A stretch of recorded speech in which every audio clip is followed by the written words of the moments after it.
creative person has a special gift, his private vision of the world. The artist, through words, images, music, ideas, touches our view of the 20th century. If you like topical songs, New York's Gaslight Cafe is the place to go. Good evening and welcome. I'd like to start out with a real protest song called I Ain't Marching Anymore, which I guess I'll dedicate to the men and boys of the Air Force Academy. For Phil Ochs and most of the other topical folk singers who write both the words and music of their songs, the Gaslight is a second home. Here, where many of them got their start, they can always count on an appreciative audience. Oh, I marched to the Battle of New Orleans at the end of the early British wars.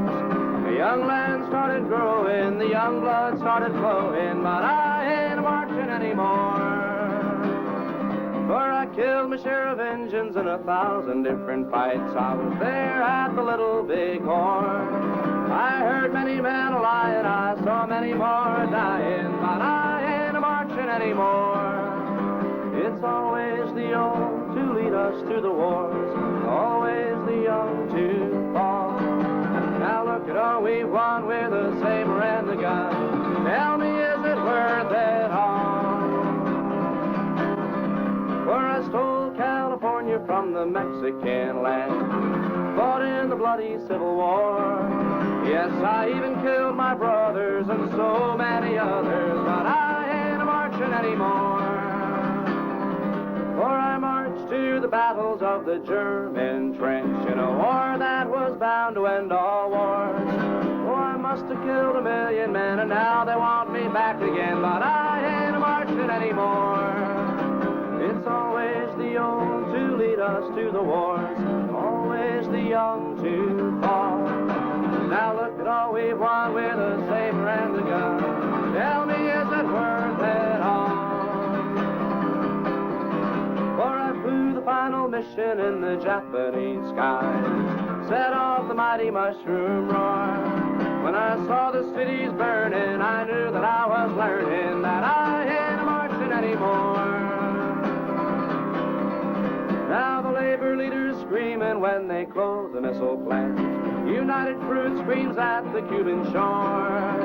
Call it peace or call it treason, call it law or call it reason, but I ain't marching anymore. No, I ain't marching anymore.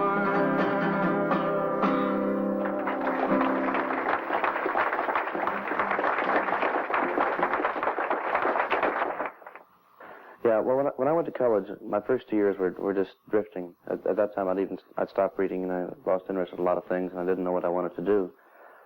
And about the middle of it, in college, I just started to write, and not music, just writing stories and satires, and so journalism became the thing. Then I just decided I wanted to become a writer of sorts. And then when I learned the guitar, and it all came together. It was like a new freedom. It was a new sphere, a new area to delve into. A song has an emotional attraction by itself. If you're a thinking person, and if you add on words that say something, words that have meaning, and words that are pertinent to this time, you get double power. You get extremely potent communication going. The thought of a song like I Ain't Marching Anymore being sold on a mass level, which is quite possible now, this is the most incredible thing to me, anyway, because this is not Where Have All the Flowers Gone, it's not Blowing in the Wind, it's not If I Had a Hammer, it's not a song that can be commercially arranged and sold without thinking of the words, which is the whole big difference that is often overlooked, because oftentimes in the past people argued and said, well, has topical music made it or not, and they argue about all these songs that we're selling that I just mentioned. But in a sense, the topical music never sold, to the public, because these were safe topical songs that could be overlooked and unheard of. And what's happening now is that songs that cannot be overlooked, that are impossible to be arranged out or to be changed around, blunt, right-to-the-point songs are now reaching a mass audience. And this is this is the most exciting thing of everything, that for the first time in American history, I think that real, honest, bitter, even, controversy can reach a mass audience. As you lost yourself a lane on the train, as you lost yourself a lane on the train. The rapidly growing topical song audience is composed mainly of young people. In the same way that an earlier generation responded to the labor songs of Woody Guthrie in the 30s, they respond to the labor songs of Phil Ochs in the 60s. But where Guthrie extolled the unions, Links in the Chain criticizes them for their stand on civil rights. As they watch you lose your lane along the chain. You know when they block your trucks, boys, falling on the road. All that they are doing is all that you have shown. That you gotta strike, you gotta fight to get what you are owed. When you're building all your lanes on the chain, when you're building all your lanes on the chain. And the man who tries to tell you that they'll take your job away, he's the same man who was scabbing hard just Woody the Guthrie, other day. the patron saint of the topical song movement, has been in failing health for several years. His place has been taken by Pete Seeger, who has been singing topical songs for more than 2 decades. Well, it's new in the sense that there are a lot of young people in the cities who've got the idea, but I think it's an old idea. In one sense, you could say almost every folk song was a topical song in the beginning. I think it was George Bernard Shaw that said all good art was basically propaganda, whether it was a Michelangelo painting or Beethoven symphony or a play by Shaw. I think myself that if a song really is a good song, it's trying to say something. Even if it's a little lullaby. Hush, little baby, don't say a word. Papa's gonna buy you a mockingbird. It's not you're just only trying to put a kid to sleep. You're calling up all kinds of little images of the kid's life. I know when I joke about it, when I used to sing lullabies to my kids, they'd howl me down because they didn't want to go to sleep. As far as they were concerned, my lullaby was a propaganda song. I think it was back in the 1930s. I met this remarkable singer from Kentucky, Aunt Molly Jackson. She knew lots of old English ballads, but she used to make up songs too. Her husband was a coal miner, and in 1932, they were trying to unionize the coal fields in eastern Kentucky, and she became an enthusiastic supporter of the union. She went around giving speeches for them and made up songs too. I am a union woman, just brave as I can be. I do not like the bosses, and the bosses don't like me. Well, to some people this was just strange and not really music, but to me it was very exciting. Here was songs that were about things going on. At that day, in the 1930s, most of the popular music heard on the radio was June, Moon, Croon, Spoon. And although there's nothing wrong with June or Croon or Spoon for that matter, I felt that it was only part of life. And when I came across songs that were about actual events of the day, it seemed very exciting. Not only Aunt Molly's songs, but the songs Woody Guthrie made up about the Dust Bowls. And Leadbelly singing songs about his own life. It makes me very happy that a whole batch of young people have come along now and picked up this idea. They've taken it far beyond where I could, and they've learned from Woody Guthrie, learned his songs and his way of, his approach. See, he wasn't trying to write flashy songs, something that would hit you over the head. They often snuck up on you. It'd be deceptively simple. The first time you'd hear it, you'd think, well, that's just a common, ordinary little thing. But after a couple of years of singing it, you realize the song's grown on you and become part of your life.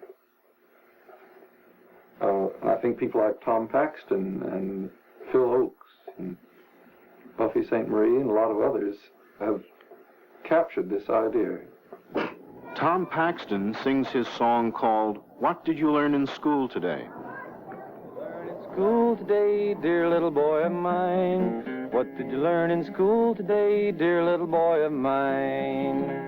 I learned that Washington never told a lie. I learned that soldiers seldom die. I learned that everybody's free, and that's what the teacher said to me. And that's what I learned in school today. That's what I learned in school. And what did you learn in school today, dear little boy of mine? What did you learn in school today, dear little boy of mine? I learned that policemen are my friends. I learned that justice never ends. I learned that murderers die for their crimes, even if we make a mistake sometimes. And that's what I learned in school today. That's what I learned in school. And what did you learn in school today, dear little boy of mine? What did you learn in school today, dear little boy of mine? I learned our government must be strong. It's always right and never wrong. Our leaders are the finest men, and we elect them again and again. And that's what I learned in school today. That's what I learned in school. And what did you learn in school today, dear little boy of mine? What did you learn in school today, dear little boy of mine? I learned that war is not so bad. I learned about the great ones we have had. We fought in Germany and in France, and someday I might get my chance. And that's what I learned in school today. That's what I learned in school. I'd love to have our schools teach history on an elementary level with a little more guts to it, a little more of the stuff of life. I prefer to teach my kids that the founders of our country were very, very human people with human faults as well as high motives. My chief influence has obviously been Woody Guthrie. When I was relying more on traditional material in my performances, when I didn't have enough of my own songs to rely solely on them, I found myself inevitably singing Guthrie songs. I found them to be, not only do audiences love them, but they're so clean and clear-cut and straightforward. And I naturally found myself trying to capture the same sort of thing in my own songs. Of course, I'm not Guthrie. I come from Bristow, Oklahoma, which is just 26 miles from Woody's hometown. But we really came from different worlds. I grew up in a middle-class family in an entirely different time. And I'm not a native-born Oklahoman. So I really grew up differently than Woody did.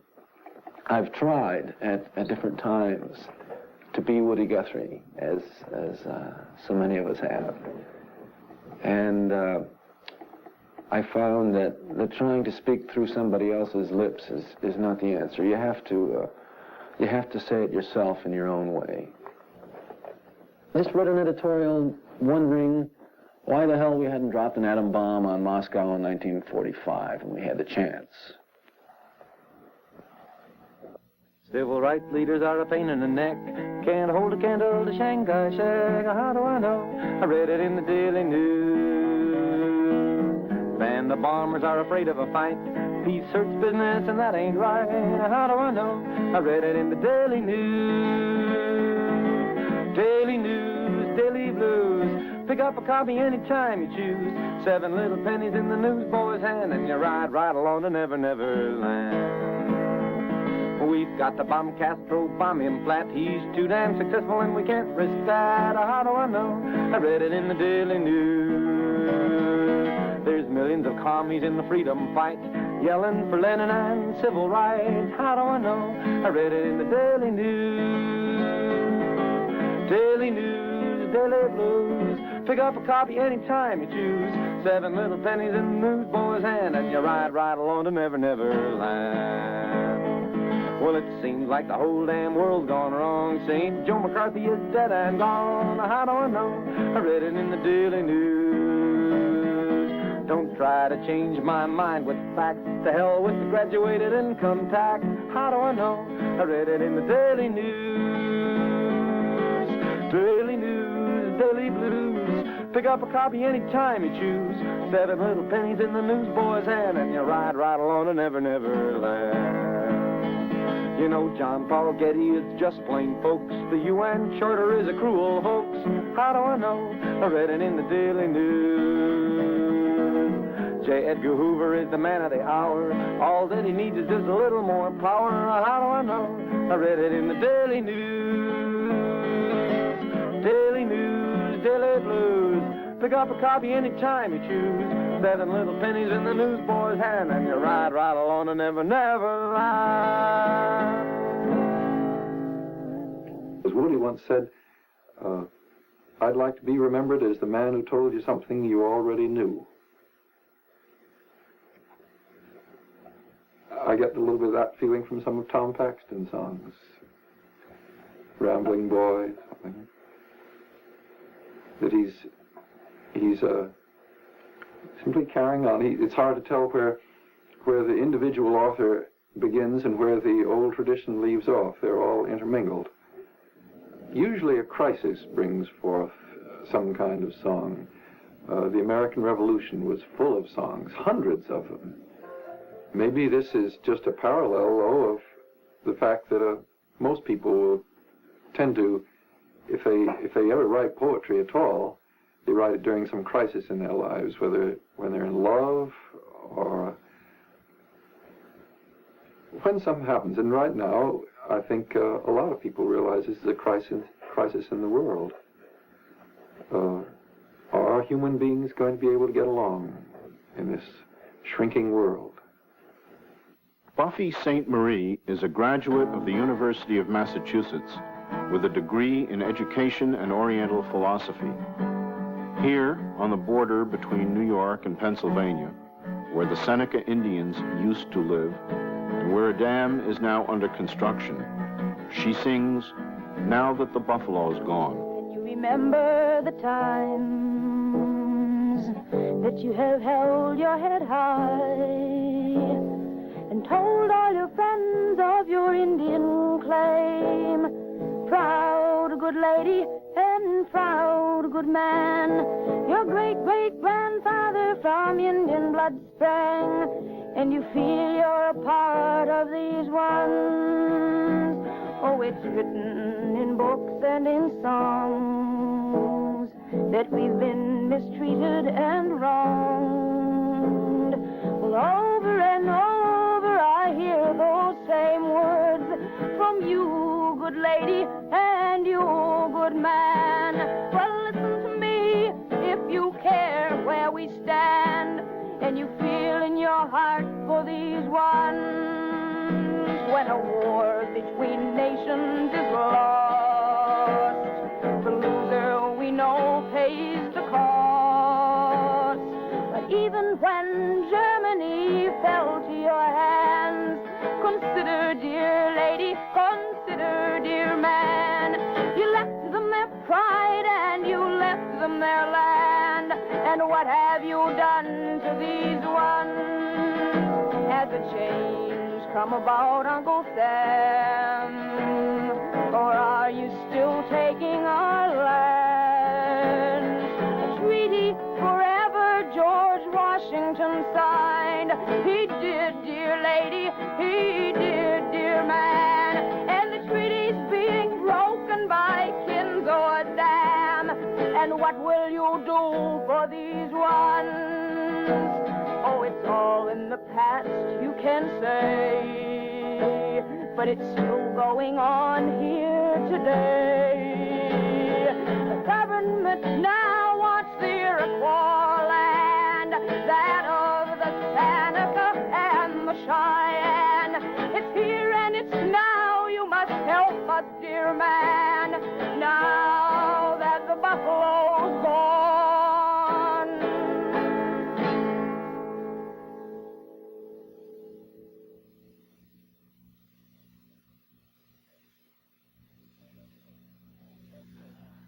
Folk singing has come to be associated with many different political views. The civil rights question has been posed again and again and again by people who are in the folk singing world. I've concentrated more on Indian rights, which are not to be confused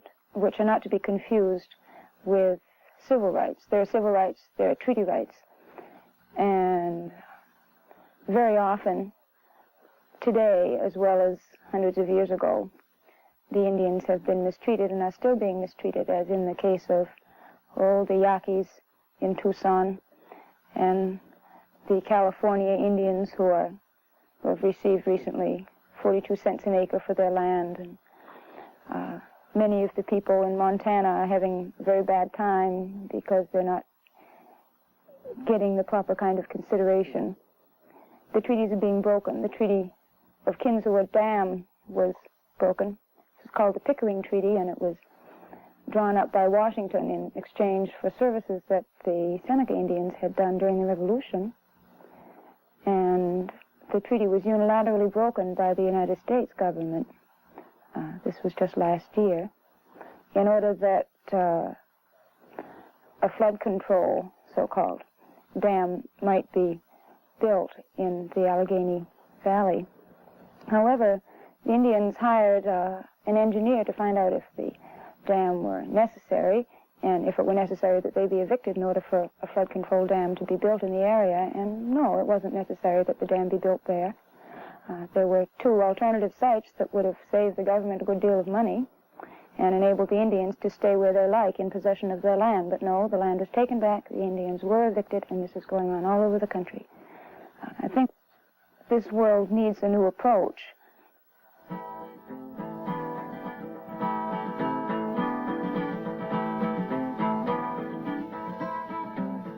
I personally have found my way in the world, which does not necessarily mean singing, but I have found my identity in the world. Now, I am not telling any younger generation to forget mimicking me for any reason except that when one is trying to find his own way, the only way to do it is to go ahead. And there's a new world for the younger generation that I can't possibly know. Sooner or later, each person and each generation has to pick up the ball and carry it themselves. Most of the young topical singers create their songs in the midst of an active social life. Like the folk song artists of the Depression, they find their raw material in the issues of the day. But Buffie-Saint Marie is essentially a loner, going her own way and writing out of the intense personal feeling of her private life. I was raised in Maine and in Massachusetts. I'm an adopted child, originally of Cree Indian descent. I was raised with a family who is part Indian of the Micmac tribe. I grew up in a town called Wakefield, Massachusetts, and in another town at Sebago Lake, Maine. Attended school, went to high school, had a life much like every other American or Canadian kid. And I went to college, and when I graduated, I came to New York, and I began singing in the coffee houses the songs that I'd sung all along to my friends and family. You're not a dream, you're not an angel, you're a man. I'm not a queen, I'm a woman, take my hand. We'll make a space in the lives that we planned, and you will stay. It's time for you to grow. Yes, we're different, worlds apart, we're not the same. We laughed and played at the start, like in a game. You could have stayed outside my heart, but in you came, and here you'll stay until it's time for you to go.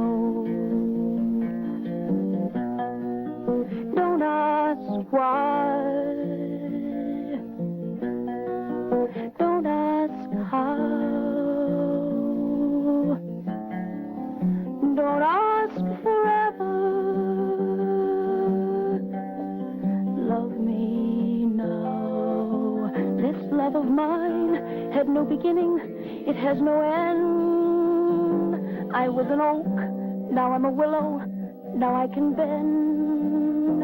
And though I'll never in my life see you again, still I'll stay until it's time for you to go. Don't ask why of me. Don't ask how of me. Don't ask forever of me. Love me, love me now. You're not a dream, you're not an angel, you're a man. I'm not a queen, I'm a woman. Take my hand, we'll make a space in the lives that we'd planned, and here we'll stay until it's time for you to go.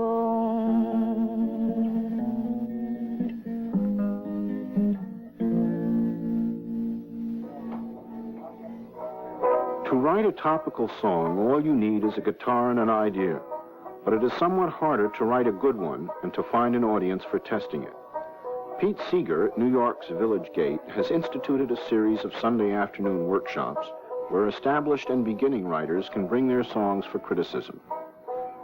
Perhaps these young people don't have a clear-cut program for saving the world, but in the process of finding themselves, they feel they have discovered many things that are wrong with their own country, and through their music, they have found a way to communicate effectively with the rest of us. Up there, I got news of the very best kind about trouble that are falling behind about people that used to be blind till they open up their eyes to see. It's new when they begin to ask why they're poor. Until on the first day God made the dark night and created the sweet morning of life. They say that freedom, grain of sand.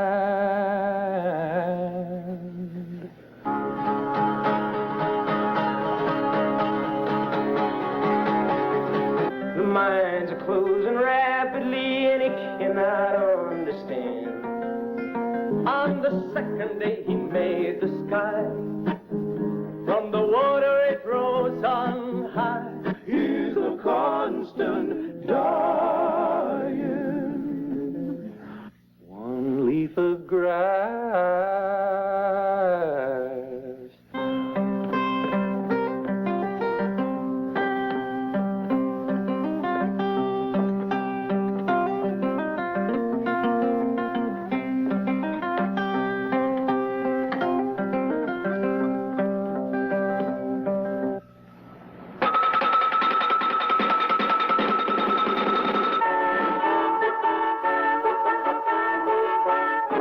This is NET, the National Educational Television Network.